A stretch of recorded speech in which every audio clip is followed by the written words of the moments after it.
G'day mates, today I want to discuss an article that was recently published in the Pittsburgh Post-Gazette. Safety concerns emerge over breathing machines at another Pennsylvania medical device maker. And the authors are Michael D. Suller, Evan Robinson Johnson and Michael Korsch.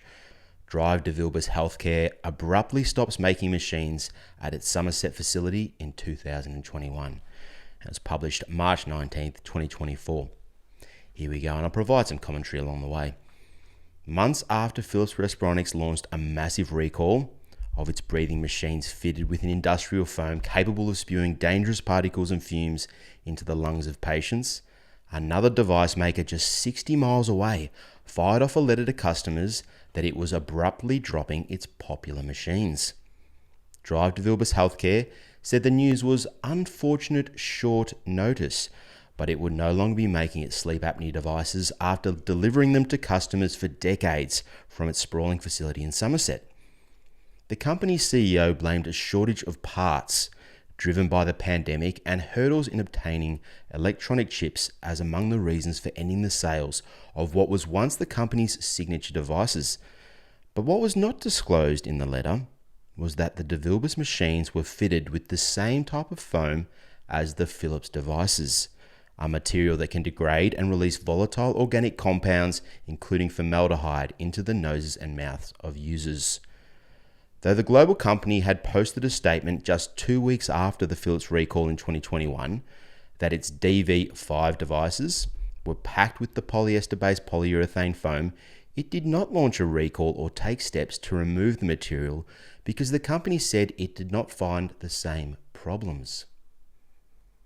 Since then, the Food and Drug Administration has received complaints about black particles, tar, and flecks of black foam inside the machines, while customers have taken to social media to post concerns about health risks and contamination in the devices. But the agency charged with protecting the public's health has yet to issue an alert, even as the machines continue to be used by patients across the country. A public notification is years overdue, said Dr. Robert Steinbrook, Director of Public Citizens Health Research Group and an adjunct professor at the Yale School of Medicine. It's a public health issue.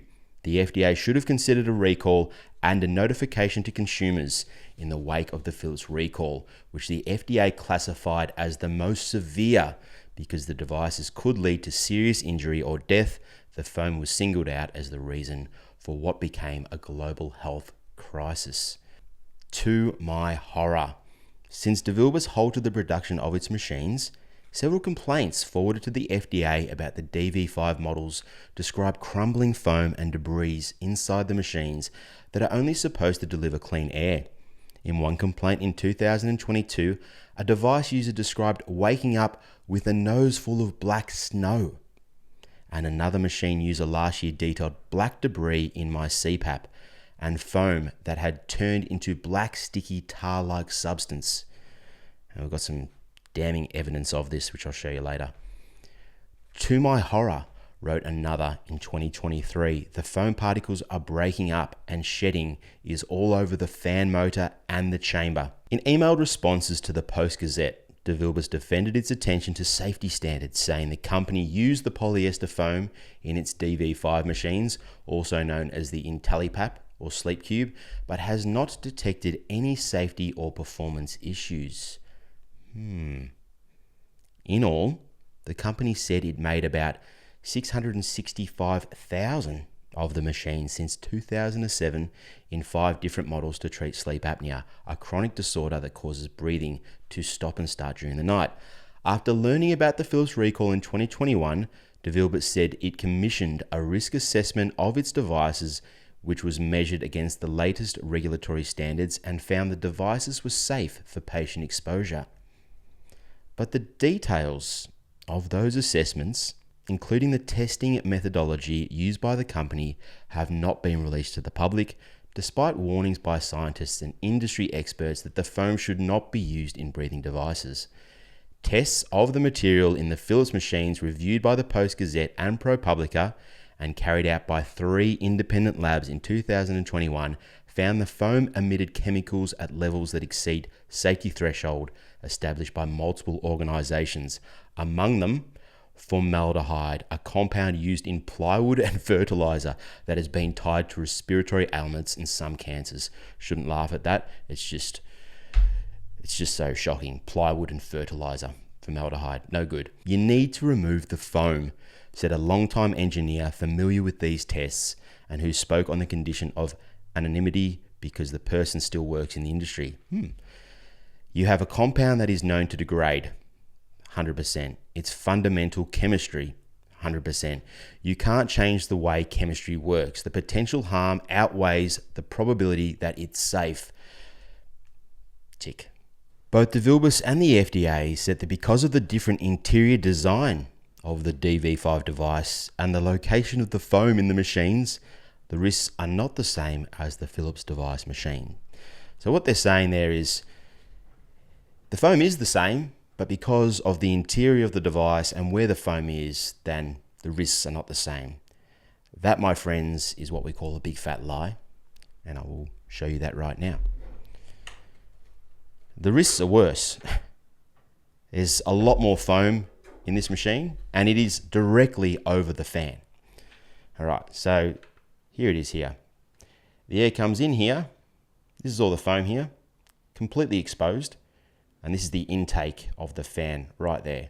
So the air comes in through all this foam right there, goes around the foam and gets sucked into the blower, and then it gets pushed out here. All right, so here's all the foam. Looks exactly the same. PE-PUR foam. It's all around it. And there's also some below the fan as well. I won't take the fan out just now. Actually, what I'll do at the end of this video, I'll show you how you can remove the foam. That's a bloody good idea. All right. So for the FDA and Devilbiss to come out and say, oh, we've got a different interior, the foam, blah, blah, blah. Not true. Complete lie, okay? And that's double standards from the FDA, who has come out and said this is a class 1 recall. It's a big issue, could cause serious injury or death. And then for them to turn around and say, oh, it's not the same with the Devilbiss. The PE-PUR foam exposure and the potential for particulate matter entering the airway is much greater for Philips devices, said Carly Flum, an FDA spokesperson.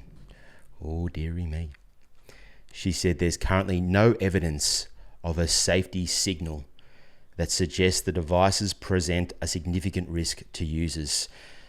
Let's just have a quick look at one video. Sorry, Carly. Look, when I open up, what's inside? All this, like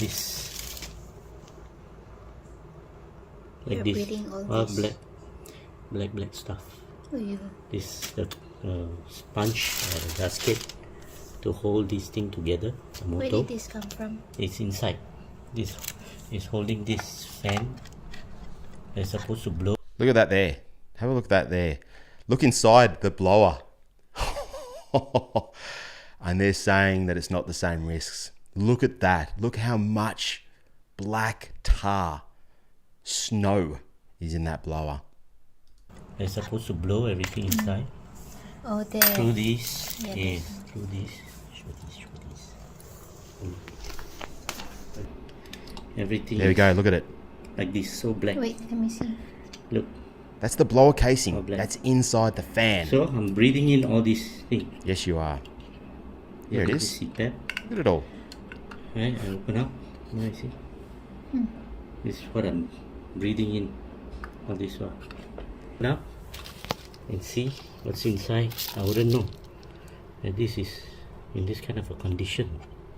Look, it's stuck everywhere. Like grease. So sticky. These are the black things that we see in the chamber. Yeah, sometimes comes out in the chamber, and we've been thinking it's dust, but it's this. It's something they put in such a lousy material to hold this. That's enough. That's all the evidence you need right there, guys. All the evidence you need. You don't need to know anything else. When you see that, the inside of a Cpap machine looks in that condition, that right there, my friends, is the recall. So the FDA, you can get stuffed because you're just a joke. Sorry, Carly, but that is complete BS. Duty to inform.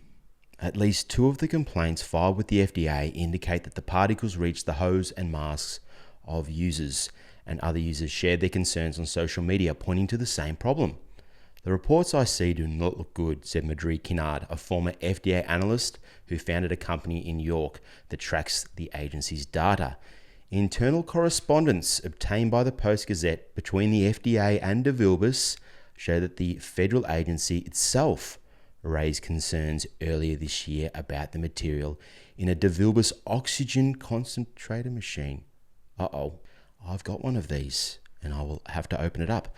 Warning the company in an email that polyester-based polyurethanes have been shown to degrade over time, releasing volatile organic compounds and particulate matter, which can be a safety concern for patients.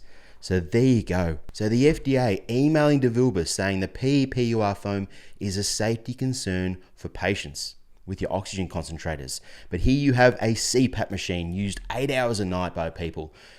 PE-PUR foam right there on top of the blower, right there in the air intake pathway, blowing it straight into your lungs. But that's not a concern. Different interior design, different foam placement. What a load of shit. In the aftermath of the Philips recall, the FDA said it launched a review of other companies that may be using the foam, and in the case of Devilbiss, the complaints about degraded foam were filed by people who are using the machine beyond the product's 5-year service life. That's a really interesting point, isn't it? They're basically saying there, hey, at the end of that 5 years, all gloves are off. The foam breaks down, causes cancer, too bad. 5 years is up. If you continue to use it after that 5 years, that's on you. Don't know about that, FDA. Coming up with a lot of shit here.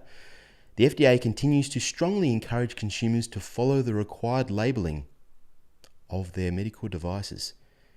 Come on.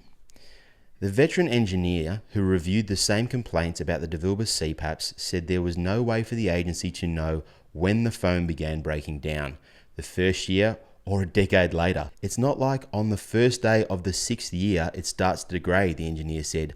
That flies in the face of established precedents. Exactly. Just because that person reported that the foam broke down after 5 years doesn't mean it wasn't breaking down after the 2nd year or the 3rd year. When Philips pulled its devices off the shelves in 2021 after discovering the foam was breaking down and potentially endangering the health of millions of users, Devilbiss moved quickly to distance itself from the crisis. Isn't this a coincidence?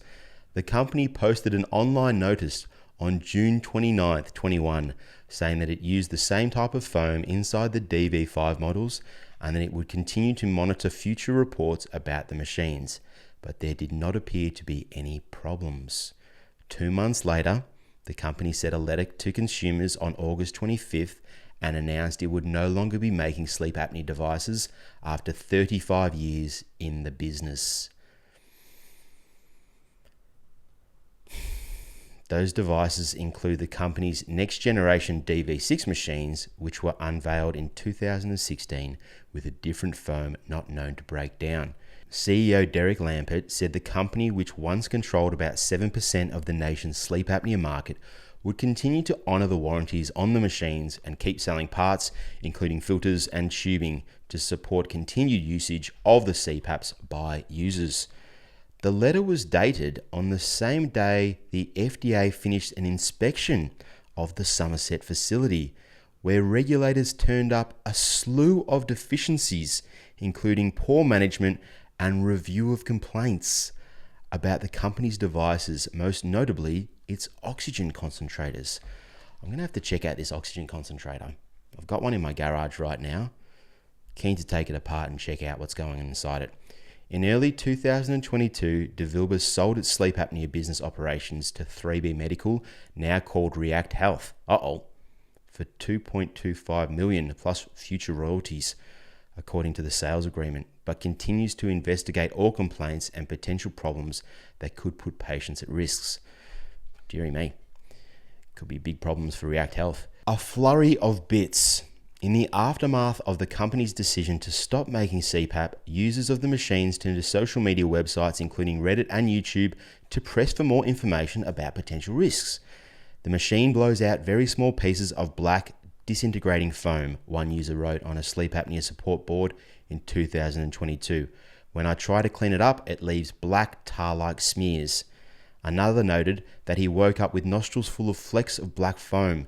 When he removed the hose from the machine and turned it back on, a flurry of bits of foam shot out. The Therapeutics Goods Administration, they're on the hook also. Australia's FDA equivalent launched its own inquiry in 2021 of the health issues surrounding all respiratory devices sold in the country and has asked Devilbiss to provide evidence to support the long-term safety of the foam materials. The TGA identified several Devilbiss models with polyester foam and said it is still reviewing the company's safety information. What, 3 years later? Are you TGA? Are you still reviewing it? Review the video I just showed you. Review that. When Devilbiss revealed it was using the same foam, the company said there are different chemical and mechanical variations of the material, and it has been monitoring its complaints as well as sales, service and repair data and did not detect any health risks. And the FDA goes and does a site inspection. And what do they find? That they're not monitoring the risks. That's what they found at that inspection. But several experts interviewed by the Post-Gazette said material that's known to degrade, especially foam capable of emitting chemicals into the chambers, creates its own hazards when placed inside breathing devices. Many patients using CPAPs are already suffering from chronic illness, including heart conditions, pulmonary disease, and other ailments, making them even more vulnerable.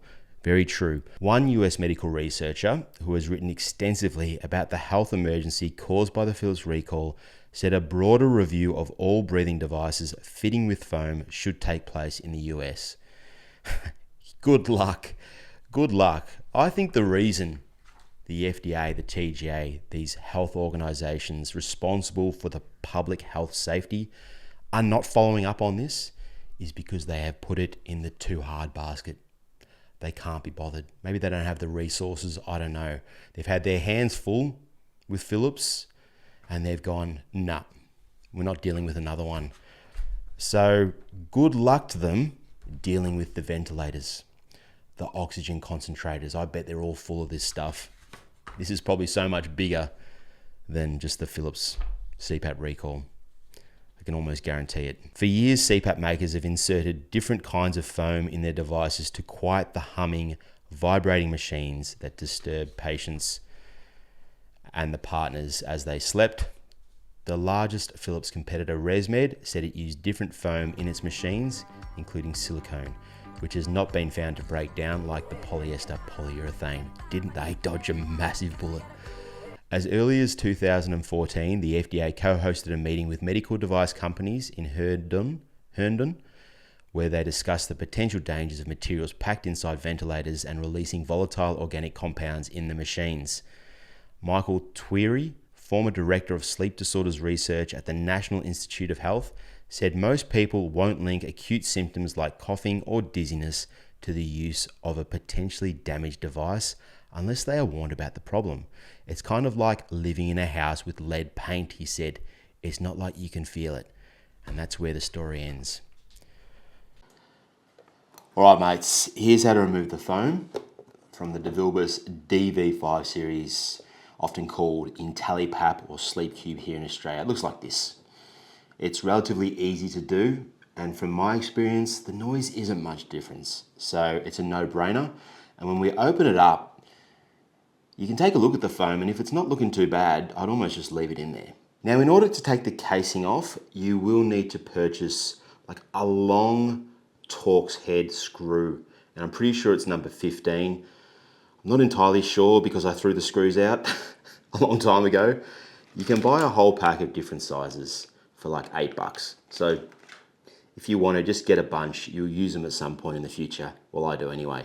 But that's what it looks like, but it needs to be long because underneath, this is where you have the screws, right? And you can see here, it needs to be long enough to reach the screw in there, right? See how far down it goes. All right, it's right down the bottom there.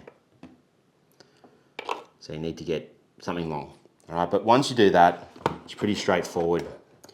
1, 2, 3, 4. You just unscrew them, and then you flip it over, upside down, and that just comes off. You can inspect the foam for yourself. So have a good look at it. You can take it out. This is the top part. Have a good feel.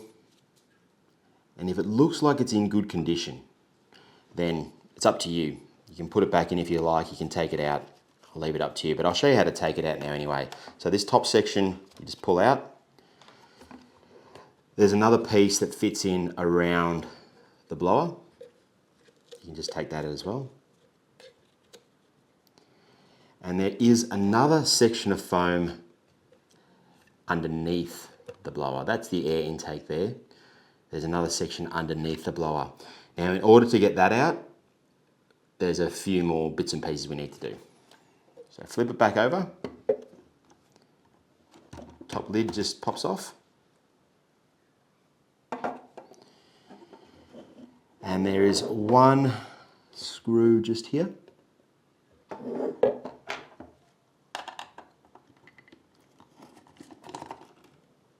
Take that off. Now at the front here, you can see there's a cable. So this cable provides power to the blower, so it connects into this section here. And without loosening that off there and taking that off, we can't really pull the blower out or pull the blower through to get the foam. Right, there's the foam there. So we just get that foam and you can just rip it.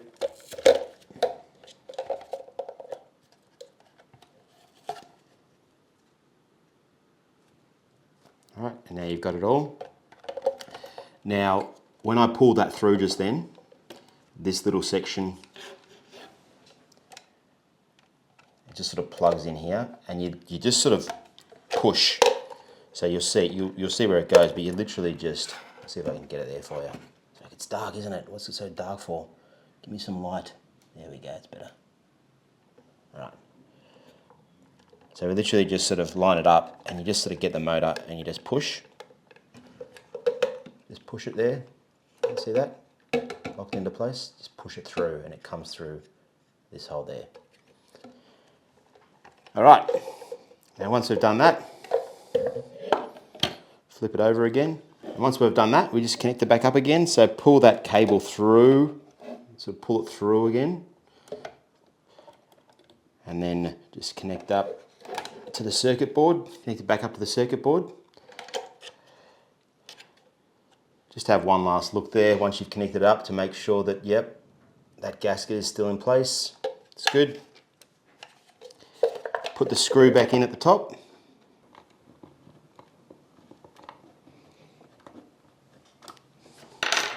Beautiful.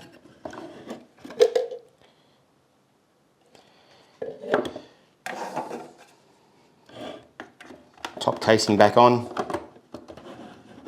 Beautiful. Bottom casing.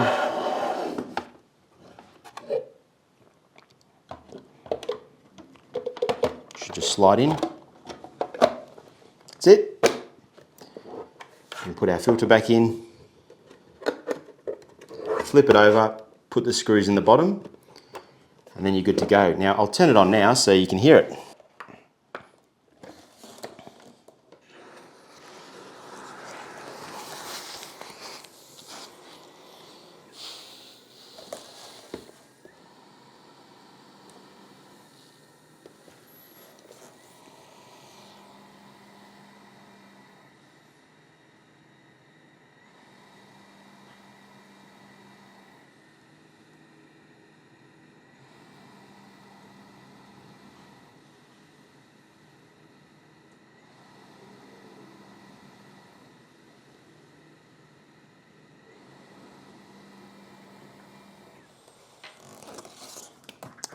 Seems pretty good to me.